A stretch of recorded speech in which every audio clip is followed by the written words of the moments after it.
Welcome to Gemcast Live. With us today is RL Butler, Opal Rose. She will be the narrator and she will be reading her own story. So without further ado, here she is. Hi, everybody. I am excited to read for you today. The chapter we are reading is from book 2 of my series Living Blood. This scene starts with our main couple coming home from work after a very distracted day. In the previous chapter, Anton had gone to the police station to help his detective friend as a private consultant with a case where there was a corpse found completely bloodless, but without any wounds inside or out. For those saying, wait, I thought Anton was an Instagram star, that's his main gig, but he also has a side job of working as a consultant for the police. Kind of like a Sherlock Holmes, but less super brainy. But anyway, we start the scene with Drew and Michael and their vampire friend, Scylla, who we meet partway through book 1. Without spoiling too much about her, she was a captive to book 1's bad guy for a whole century. Book 1's bad guy, if you'll remember, is Nicola. And she's still healing from that experience. She is from 1700s England, and having been in captivity for the last century or so, she has a lot to heal from. I think that tells you everything that you need to know before we get started with our chapter. Let me pull it up and share my screen with you guys. All right, outstanding. All right, here we go.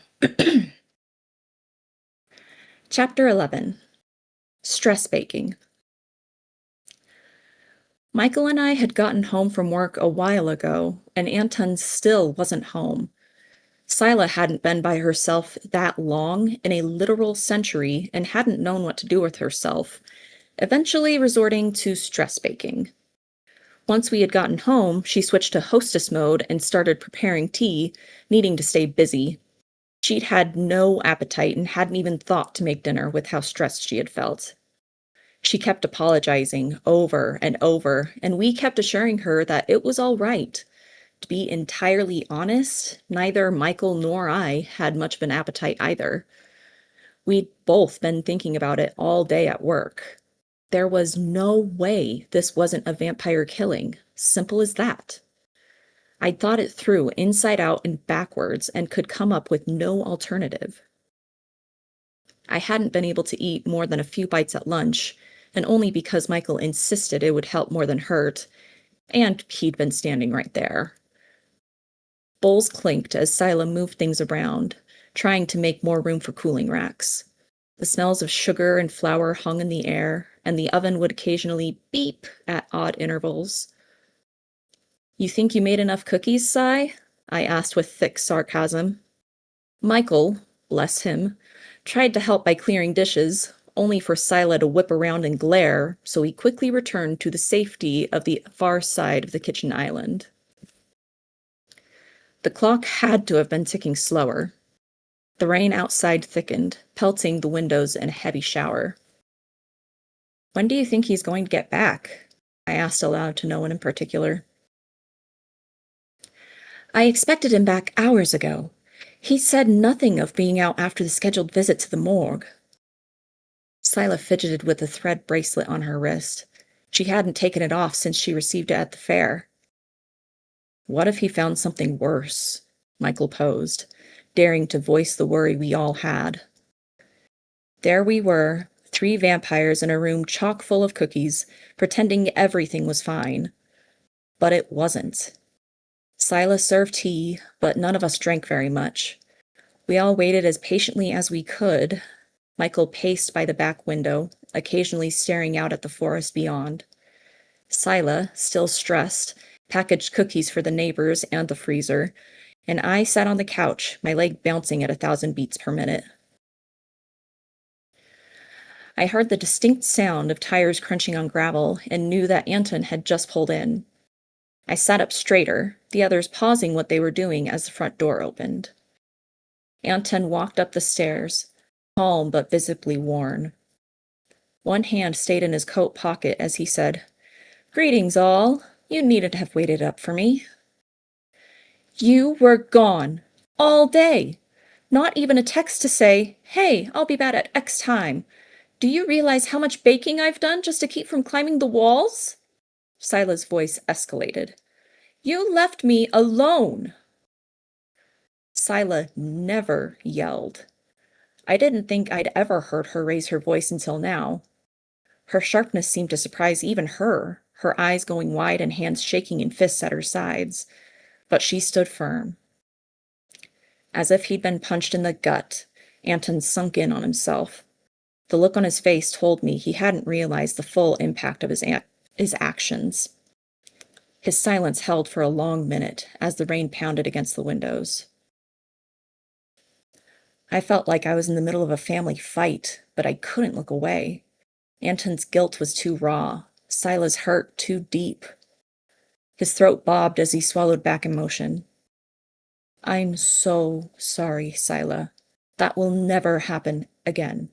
If I ever find out I have to be out for a long time again, I will let you know from now on. I promise.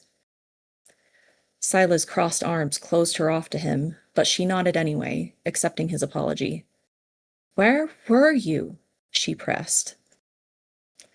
Not just that. What happened this morning? You haven't said anything at all today, Michael added, his phone in hand as if he were still waiting for an incoming text from Anton. I simply watched on, my eyes asking my question. Is it really what we fear? Anton sighed. Why don't we have story time, all right? Everyone sit. He waved down with his hands as he crossed over to the teapot, still hot, and poured a mug for himself. Sitting and taking a sip, he set down the mug and took a breath as if preparing himself for a long story. The morgue held a sterile cold, the weight of absent life in a room full of bodies. He seemed to hold back as if not wanting to say what he had to. I've confirmed that this had to have been a vampire-caused death. The corpse was completely drained of blood, not a trace of mana left at all. There had been no wounds at all, no external or internal signs of struggle. He paused as if he didn't know how else to explain. There was only absence. I've never tasted such nothing before. Tasted nothing? I asked. I bit the corpse to get an idea of what might have happened. He paused before leaning forward. It wasn't a feeding. It was an extraction. Each word landed heavy, and I watched him as his composure tightened between sentences. I didn't even try to think about when or how he would have been able to bite the body with mortals around. I was so blown away by the word. Extraction. It was like biting through a piece of paper, dry with nothing behind it. The emptiness of it was worse than anything, Anton said.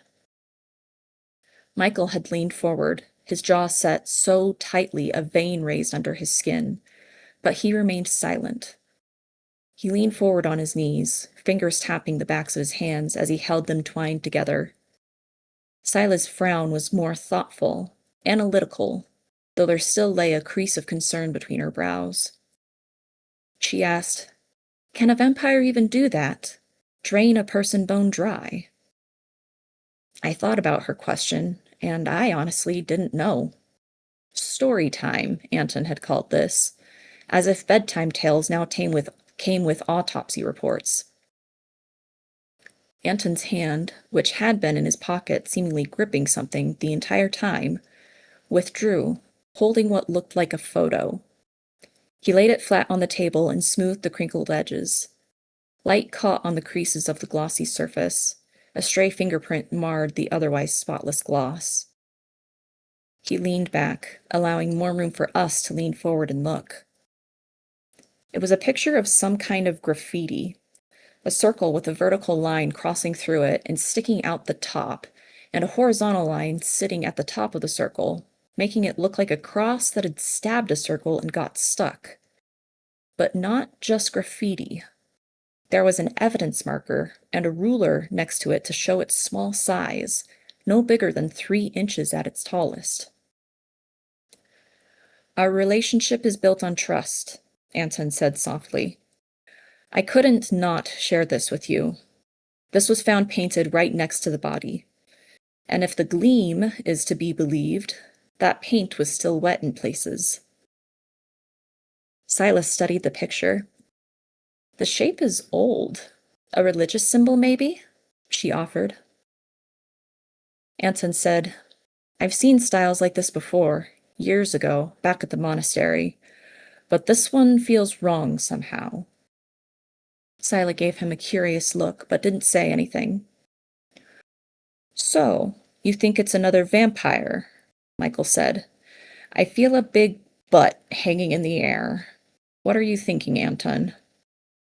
The pale man was composed, but I caught the tremor in his hand before he fisted it. I do not like what I am thinking, but I'm guessing you've already come to the same conclusion, Michael, given the look on your face. Anton paused, swallowing. He turned, glancing at Sila and I as he posed. I believe another of Davers 10 might have woken up. My mind raced back to when we were studying the journal nonstop. Davers 10, the 10 vampires he'd ended up turning in his experiments toward godhood. Nicola was one of them, and we'd barely managed to face him. Now another one was stirring? There were, at minimum, 9 possible suspects who may or may not have still been around. The air stilled. Having any of the 10 suddenly emerging was something that none of us were prepared for. The silence stretched for long minutes, each of us trying to process what on earth we were going to do. A cowardly part of me wanted to hide and let someone else take care of it, but the rest of me knew that was not an option. Anton exhaled. The silence finally broke. I don't want to poke a sleeping bear, he murmured quietly, but I'm afraid this one's already awake. We need to track down the remainder of Davers' brood, identify which, if any, of them are causing trouble. Sila grabbed a notebook, already thinking about logistics as she opened it to a fresh sheet and began to write. Michael rubbed his temples, a look that said he was already tired, crossing his face.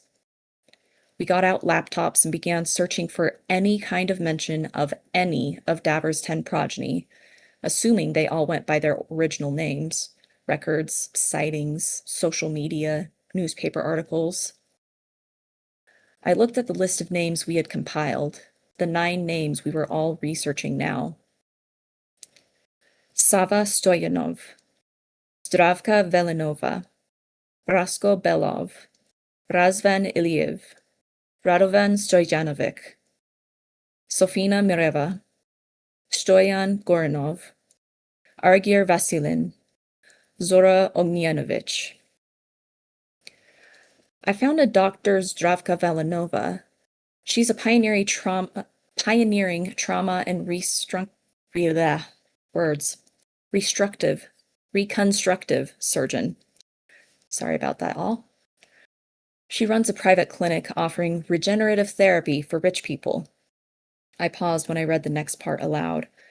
She operates only at nighttime, blaming photosensitivity and insomnia. Her staff don't mind, as she's brilliant. Her patients call her a miracle worker.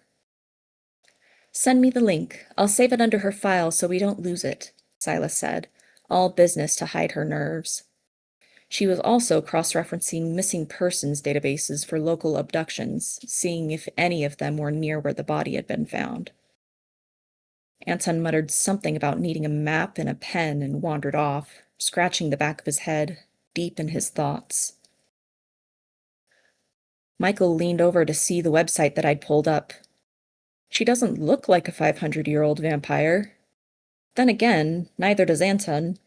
If you look past the pale skin and red eyes, perhaps he isn't the best example to use. I managed a weak smile, a small laugh huffing out of me. Watching everyone, I felt the weight of it all settle on our shoulders, on my shoulders. There was a sense of controlled urgency as Sila consolidated everyone's links on her laptop, Anton getting an old map out so we could see where in the world everyone was in relation to each other. All we needed was red string and tinfoil and we'd look like a bunch of loons, but this was real. Our teamwork was natural. A tragedy turned into routine. We spent a couple of hours working on that, finally agreeing that we all needed rest if we were going to continue productively. I laid awake beside Scylla long after everyone else was asleep. I could hear the steady rhythm of everyone's breaths, knew how they each sounded when sleeping. I could hear everything: the rain against the windows, the house creaking and settling in the humidity, the clock in the living room downstairs ticking. My mind was so full that I began to blank out, losing minutes at a time because my mind was so deeply engrossed that I couldn't remember what it was even I was thinking about. The sound of the rain continued, echoing like static in my head. I carefully crept out of the bed, walking silently over to the window. The forest beyond was a dark, slick blur. I could still smell the dozens of cookies that Scylla had made, some still cooling on the counters. My thoughts circled the photo that Anton had brought home. It was such a simple but deliberate mark, a cross piercing a circle through the top. Just how far back did Anton think this mark went? And how close was the hand that had drawn it? Extraction, not feeding. The distinction kept repeating, the word ringing in my head. The world felt too big again, older, less safe. I felt fear, not just of another threat, but that I wasn't surprised. It felt like deja vu, the same dread, different vampire. The quiet peace I'd found at the Ren Fair already felt like a distant memory. We'd survived gods and monsters, but I wasn't sure how long we could survive waiting. End of chapter. Outstanding. Wow. It's so atmospheric. It sounds like it sounds like a published, like, cozy vampire romance, like, all like 100%. Thank you. Okay, Kevin's typing something good. If anybody got questions, please send them over. Yeah, like, no, for real though. Like, it's like totally. Like, I don't know how to make this comment because, like, it seems the whole server hates Twilight. Like, I love Twilight. You know what I'm saying? Like, and to me it was like it kind of sounded like Twilight. I was like, okay, Okay. it's like, the observational, the first person is totally working too. That, like, that observative, atmospheric, like, it was totally, like, interesting, even though it wasn't like an action chapter or anything. It was great. So we have questions, and here they come. Kevin asks, can you tell us about how long you plot out the crimes, and how far in advance, like, in general, do you plan things out? For plotting the crimes, honestly, I kind of go to the end of the crime first and work backwards so that I can try and sprinkle the clues throughout the story. Not just clues about the case, but clues about who the villain might be as well. Um, how I plot out the crimes. That's basically it. Would you call your story more of a romance or more of a mystery?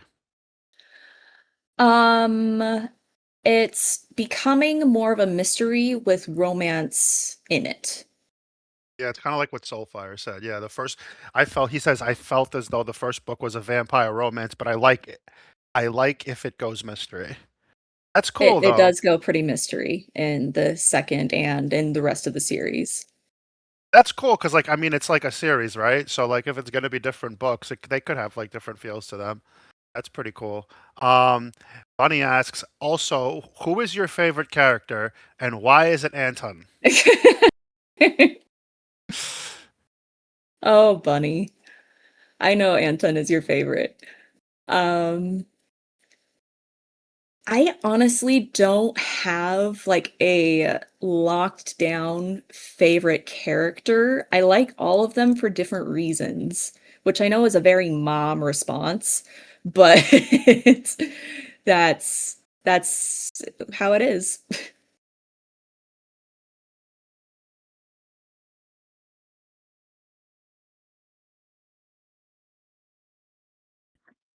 Sorry, my internet connection's been kind of acting up.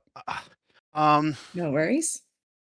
would you say that there's an underlying message in your story? Um, a little bit. Um, how do I say this?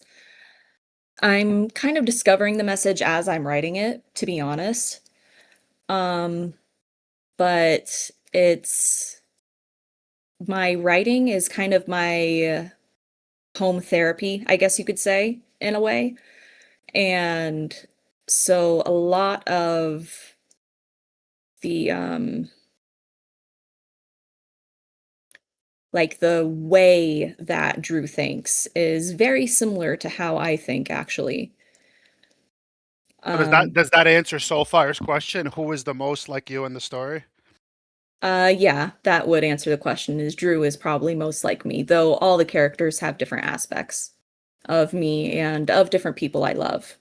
Where did yeah, that's okay, so that's gonna tie into my question, like, where did the idea for this come from?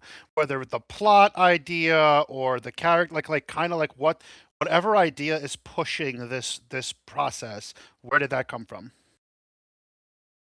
Um, so a little bit of story time. I suffer with quite severe depression, and at one point it got so bad that I was bedridden. I could not get myself out of bed. And there was one day that my husband came up to me and he was more or less just begging that I could get up and do something, anything. And I eventually got myself out of bed and over to my computer and I pulled up Pinterest because that seemed the most open-ended at the time to me. And I went onto a board that I had that previously created called The Writer Within. And it has all kinds of stuff on it. It has character names, it has different plot ideas, it has tips on writing, has all kinds of different writing stuff. Anyway, I went onto that board and just started scrolling because I was like, journaling sometimes helps, maybe writing will help. Plus, ever since I was a kid, I had wanted to write a story and actually become published at something. I always thought that would be so cool. And so as I was scrolling through this uh, page of just random writing crap, a what you call it, a prompt popped up, and that prompt ended up being the very first line of my story. And it just kind of went from there. I saw the prompt and I thought it was funny, and I immediately started thinking of like if I was in an office setting and I suddenly found out that one of my coworkers was a vampire. But what if this was a very like peppy coworker and not a broody coworker like vampires usually are? And that's kind of how the story started. That's a beautiful story. I'm very happy that, it has invigorated something within you to, to fight back against the depression. Like I know you're, attending treatment now, and it's brought some more meaning, and like that's a really beautiful story, and I'm glad that that's working that way for you. Thank you. Bunny asks, "What did you learn most about yourself while writing the story?" Oh, that is a good question. Uh, ooh, what did I learn most about myself? I mean, while you think about it, I can say that like one of the things that a lot of us have learned through you writing the story is that, you're able to be strong and like, stand up against the issues that you deal with, like, in part by writing the story. So that's something that we've learned. Thank you. I honestly can't think of any one specific thing, but I feel like I've learned a ton about myself throughout the writing process. Let me see if I can just pick one.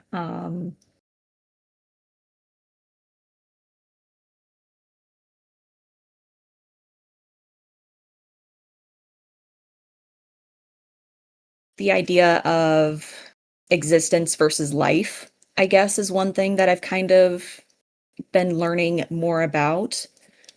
Um, because I mean, my depression, like I said, has in the past gotten very, very bad, and it still from time to time flares up. But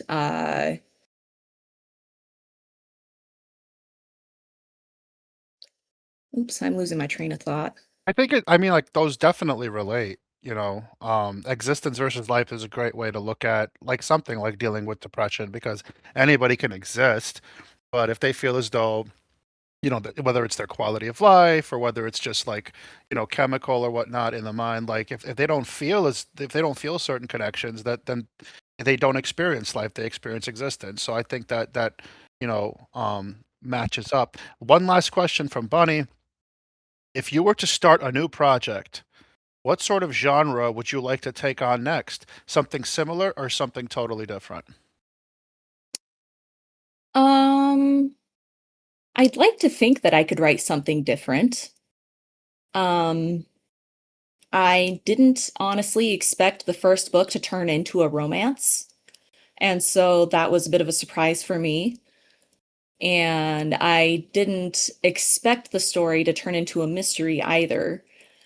So I don't really know if I have a specific genre that I want to go for next, but I feel like I keep hitting different genres as I'm going through my writing journey. Okay, and like I mean, they're coming out very smoothly, and they, like what you read today, like was a very natural development of what you had already written, and like it's just sounds like you really have it under control. At any rate, thank you so much for reading this and writing it. It's such a and inviting us into your story, not just the story that you read, but your developing of yourself as a writer story. Thank you very much. It was a beautiful experience. You're very welcome. As Kaylin says, you write beautifully, and thank you for sharing.